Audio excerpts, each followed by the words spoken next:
जय हिंद। मैं हूं कर्नल दानवीर और आप देख रहे हैं मेरा यूट्यूब चैनल दानवीर सिंह। आप सभी का स्वागत है।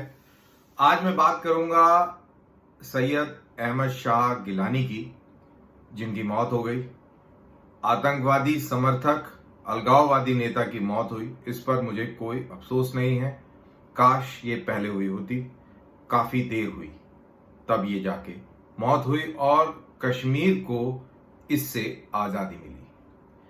ये आदमी वो है जिसने नफरत के बीज कश्मीर घाटी में बोए। इस आदमी की वजह से लाखों की तादाद में कश्मीरी हिंदुओं के ऊपर जुर्म हुआ, महिलाओं के साथ बलात्कार हुए, मंदिरों को तोड़ा गया और इनको अपने घरों से पलायन करने पर मजबूर किया गया।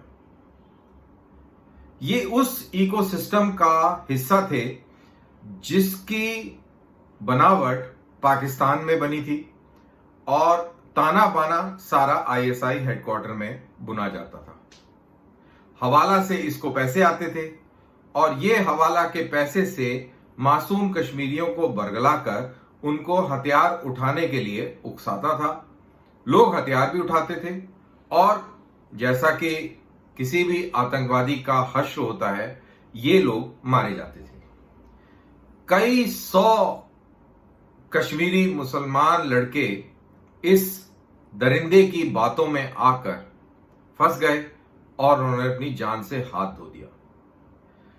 वो इसलिए फंस जाते हैं, मुसलमानों की सबसे बड़ी जो कमजोरी है वो ये है कि वो बड़े जज्बाती होते हैं। इस्लाम के नाम पर उनसे कुछ भी करवा लो, वो अपने आप को फटने के लिए भी तैयार होते हैं, दूसरे को खत्म करने के लिए भी तैयार हो जाते हैं और वो कुछ भी करने को तैयार होते हैं मजहब के नाम पर। तो इसी चीज का फायदा उठाया और पाकिस्तान जिस बुनियाद पर बना है नफरत की, वही बुनियाद पर ये कश्मीर को भी पाकिस्तान ही बनाना चाहते थे। एक इनका वीडियो बहुत फेमस हो रहा है जिसमें ये नारे लगवा रहे हैं आम लोगों से कि मैं हूं पाकिस्तानी और पाकिस्तान हमारा है। ये सैयद शाह गिलानी जो है नारे लगवा रहे हैं। तो बिल्कुल हमें मालूम है कि तुम पाकिस्तानी थे, तुम पाकिस्तानी हो और काश मेरे हाथ में चीजें होती तो मैं इनको पाकिस्तान ही भेज देता। इनको दफन भी पाकिस्तान के अंदर होना चाहिए था और इनकी मजार भी उधर बननी चाहिए थी। दुख की बात यह है कि इसको दफन हिंदुस्तान में हंडवारा में करना पड़ा, जहां का ये मूल निवासी है। इंटरेस्टिंगली ये जो आदमी था, इसने कबायलियों का हमला भी देखा होगा। 90-92 साल की उम्र में मरा है, तो इसने क्या वो नहीं देखा जब कबायली कश्मीर के अंदर आए थे, दाखिल हुए थे बारामूला के अंदर, उन्होंने क्या इज्जत आबरूई करी थी महिलाओं की, कैसे वहां पर राइटिंग करी, कैसे उन्होंने निर्दोषों को मारा। ये क्या भूल गया? शायद ये भूल गया था या अपनी राजनीति के चलते उसको भूलना ही इसने ये पसंद किया।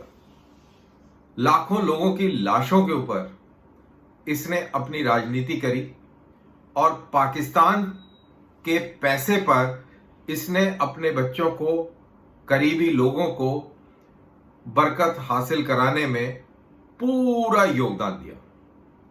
अब ये बीमारी खत्म हो चुकी है और कश्मीर को धीरे धीरे एहसास हो रहा है कि कितनी बड़ी गलती हुई।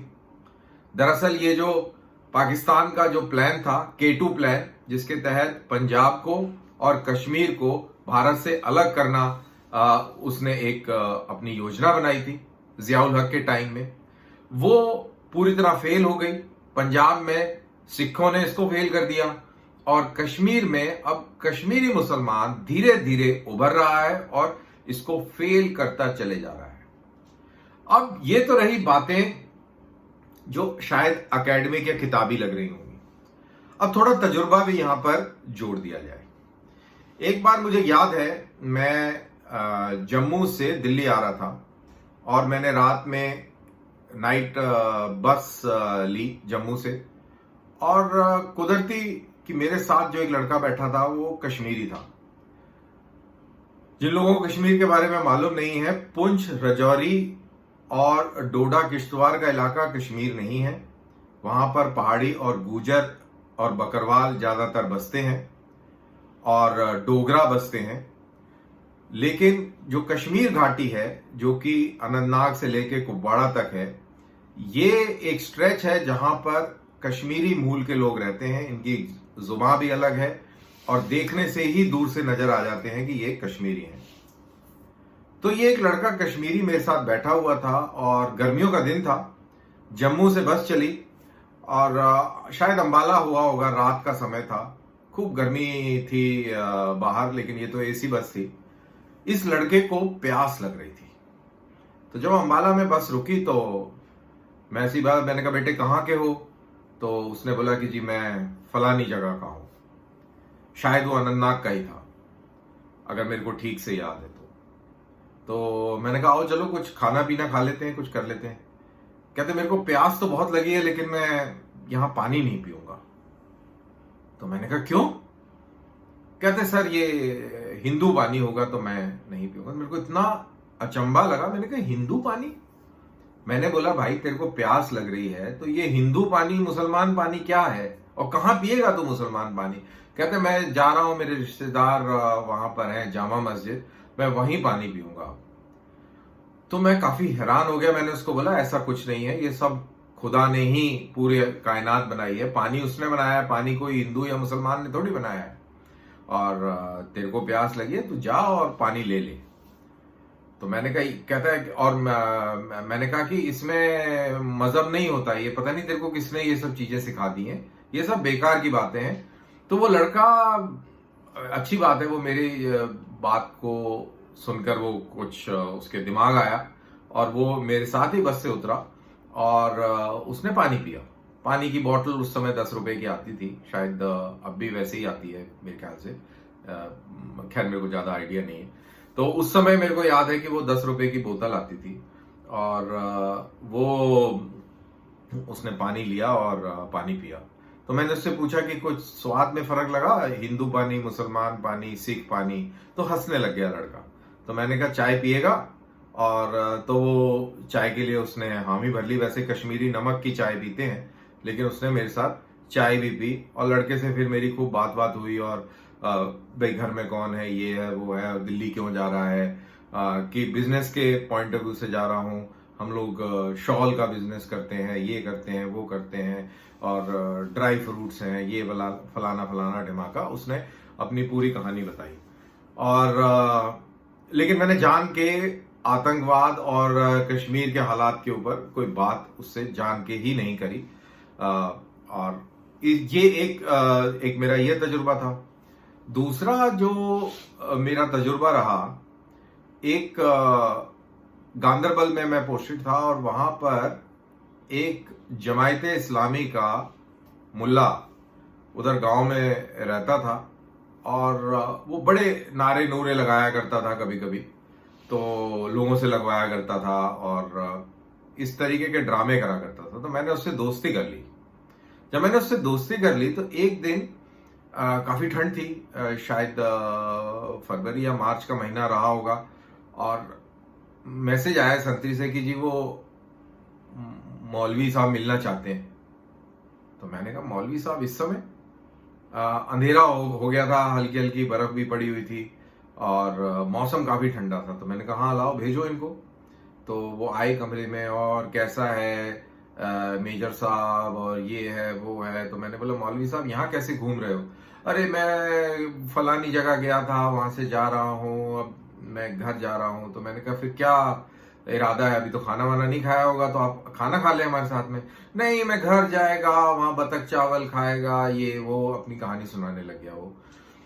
तो फिर बोला कि सर एक गुजारिश है। मैंने कहा जी मौलवी साहब बताएं। कहते सर ठंड बहुत हो रहा है, एक छोटा रम मिलेगा? तो मेरे पैरों तले शायद जैसे ऐसे लगा जैसे जमीन ही खिसक गई हो। मैंने कहा ये क्या बोल रहा है, तो मौलवी है तो रम मांग रहा है। और शायद उन दिनों में रोजे भी चल रहे थे, if I am not wrong, कुछ थी कहानी। खैर जो भी हो, लेकिन इनके मजहब में ये हराम है और मौलवी मेरे से मांग रहा है रम। तो मुझे तो अच्छा लगा, मैंने कहा यार वाह, मौलवी रम मांग रहा है, इसको तो जल्दी पिलाओ।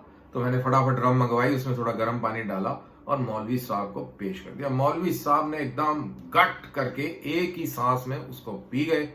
और उसके बाद में मेरे से बोलते हैं कि सर थोड़ा सौंफ मिलेगा, तो उनको सौंफ भी खिलाई गई।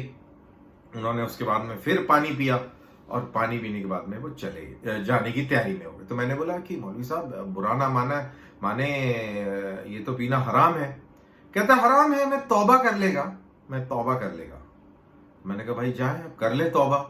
तो ये वो लोग हैं जिन्होंने मासूमों को भड़काया, मासूमों को उकसाया। इनके खुद के बच्चे नहीं आतंकवादी बने, इन्होंने मासूमों को, गरीबों को भड़काकर इस्लाम के नाम पर, और इन्होंने ये खेल खेला।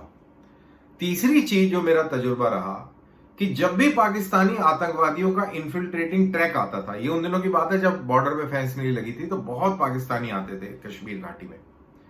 और तो ये जब आते थे तो हम लोग, मेरे को याद है कि इनको 10,000 रुपए देते थे, 10 से 15,000 रुपए देते थे कोई भी पाकिस्तानी आतंकवादी का हाइड आउट हमें बता दे। पाकिस्तानी आतंकवादियों को हमसे डर कम लगता था, कश्मीरियों से ज्यादा डर लगता था। तो वो बड़ी सीक्रेट उसमें रखते थे, लेकिन ये कहीं ना कहीं किसी बहाने इनको पता चल जाता था। वो कैसे पता चल जाता था कि जब गर्मियों का मौसम होता था तो गुच्छी, एक मशरूम टाइप एक वो होती गुच्छी, उसको बिनने के लिए इनकी औरतें जाती, और इनकी औरतें जाती थी, अभी भी जाती होंगी, और तब इनको दिख जाते थे। या ये लकड़ी बिनने जाते थे जंगलों में तब, या वहां पे ये लोग लकड़ी की स्मगलिंग बहुत करते थे। वो चीड़ के पेड़ काटना, ऊपर से पहाड़ी से नीचे सरकाना वगैरह वगैरह, तो इनको तब दिख जाते थे और इनका टाकरा हो जाता था। फिर ये आके हम लोगों से नेगोशिएट करते थे कि मैं आपको दिलवाऊंगा, उसमें 2 पाकिस्तानी हैं और ऐसे है वैसे, इतने पैसे लगेंगे। तो हम भी कहते थे अगर हमें मिल गए, हमने उनको ठोक दिया तो हम तेरे को पैसे दे देंगे। तो ऐसे कई पाकिस्तानियों को ठोका। और तो ऐसे इन्होंने एक बिजनेस भी चलाया हुआ था। लेकिन जब कोई कश्मीरी फंसता था तो इनका यही रहता था कि इसको सरेंडर करा दो, और हम भी सरेंडर कराते थे क्योंकि कश्मीरी को हम अपना ही मानते थे। तो ऐसे करके इस कश्मीर के अंदर ये आतंक का बिजनेस चला, और इस बिजनेस के ऊपर शीर्ष पर बैठे थे सैयद गिलानी साहब। इन्होंने बहुत मासूमों की जानों से खेला, कितने मासूम मारे गए। और ये पाकिस्तानी जो आते थे ये भी वहां से बरगला दिए जाते थे कि जिहाद है, ये है, वो है। बेचारे यहाँ आ जाते थे, यहाँ पर कश्मीरी उनको बेच के और पैसे बना लेते थे। तो ऐसे इनका गेम चला है। ना कोई धर्म है, ना कोई ईमान है, बेईमान लोग हैं। पैसे इनके लिए बहुत बड़ी चीज है, सबसे बड़ा रुपया। और जो पाकिस्तानी आते थे उनको एक और शौक था लड़कियों का, तो उनका पूरा यही रहता था कि गांव से हमें लड़कियां वगैरह सप्लाई होती रहे। तो हम लोग लड़कियों पे भी उस तरीके की नजर रखते थे, हमारे सोर्स की कौन सी लड़की जंगल ज्यादा जाती है, कहां से जाती है, किस घर से जाती है, क्या है कहानी। और हम लड़कियों को ट्रैक करते करते भी इन दरिंदों को पकड़ लेते थे। फिर ये रात में, क्योंकि लड़की का चस्का ऐसा है कि ये इनसे रहा नहीं जाता था, ये जंगलों से उतर के और इनके घरों में आते थे। और जब घरों में आते थे तो हमको पता चल जाता था कि घर में, गांव में कोई हरकत हुई है, क्योंकि रात के 12 बजे 1 बजे अचानक से कुत्तों ने भौंकना शुरू कर देना। फिर हमारे मुखबिर होते थे गांव में, वो नोट कर लेते थे कि जी इस घर में आए, तो हम उस घर में अगले दिन जाके दूर से चेक करते थे। पता लगता था जी इस घर में 3 लड़कियां हैं और ऐसा है वैसा है। तो धीरे धीरे फिर हम उसको डेवलप करते थे और ऐसे करके हम पाकिस्तानियों को ट्रैप कर लेते थे। तो पाकिस्तानी या तो लड़की के चक्कर में ट्रैप होता था या कश्मीरी पैसे के लालच में उसको फंसवा देते थे। तो ज्यादातर पाकिस्तानी जो मारे जाते हैं वो आज भी लड़की और पैसे के खेल में ही फंस के मारे जाते हैं। ना कोई जिहाद है, ना कोई कुरान है, ना कोई इस्लाम है। ये सब बहाना है, ढोकला है, बकवास है, ढकोसला है, सॉरी। और ये सब बेईमानी है। लेकिन पिस गए इसमें गरीब मासूम लोग, बेचारे कश्मीरी पंडित जिनको घरों को छोड़ना पड़ा, मासूम कश्मीरी पंडित लड़कियां जिनका बलात्कार इन कश्मीरियों ने कर दिया। और इन गिलानी के उकसाने पर कितने सारे मारे गए, खुद भी कितने खत्म हो गए। और गिलानी साहब के बच्चे जो हैं वो बेहतरीन करते रहे, कोई डॉक्टर बन गया, कोई फ्लाइट अटेंडेंट बन गया। तो लाइफ बहरहाल इनकी रही है खुशहाल, अच्छी तरह रहे हैं। गवर्नमेंट से पेंशन मिलती रही है एमएलए की, हवाला से आईएसआई का पैसा मिलता रहा, और पाकिस्तान के गीत और पाकिस्तान के नारे ये लगाते रहे। तो आज एक ये खुशी का दिन है कि ये दरिंदा खत्म हुआ, और अल्लाह करे ये दोजख की आग में भुने और इसकी आत्मा जो है तड़पे और नर्क के अंदर ये वास करे। बहुत बहुत शुक्रिया कि आपने मेरा ये वीडियो देखा। जय हिंद।